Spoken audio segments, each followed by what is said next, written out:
Mga kalakay, ganito tayo magluto ng pork chop.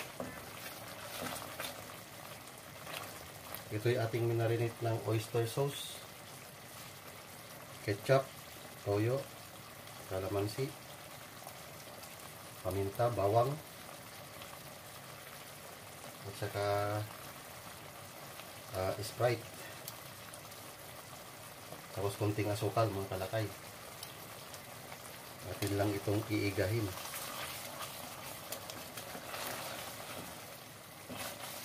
Kaya pala naglagay tayo ng konting butter nito. Kasi hindi tayo gumamit ng manteka. So kasi ating pork chop, ikunti lang yung taba niya.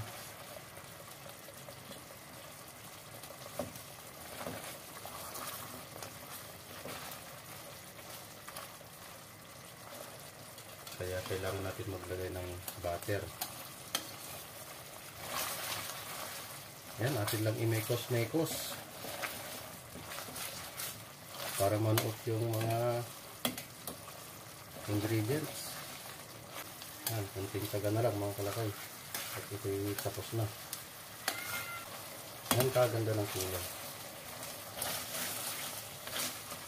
Sarasa palang ulam na. Yan, mekos-mekos na lang, mga kalakay.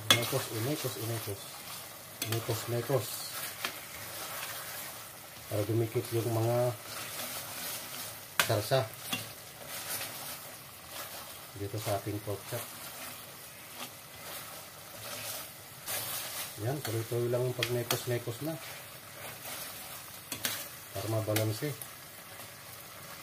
yung ating marinada.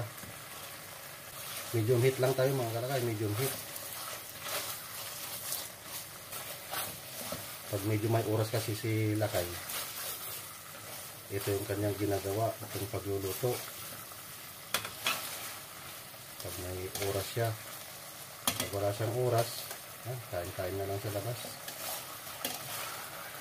Busy sa trabaho, wala ng time.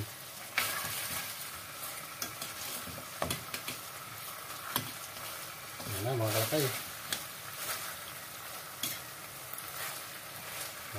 Nagmamantika na. Yan, atin naman ilagay itong ating onion leaf.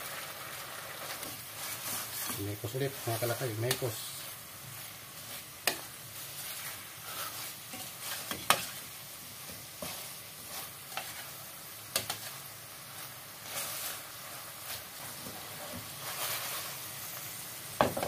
Yan, mga kalakay, tapos ng ating pagluluto ng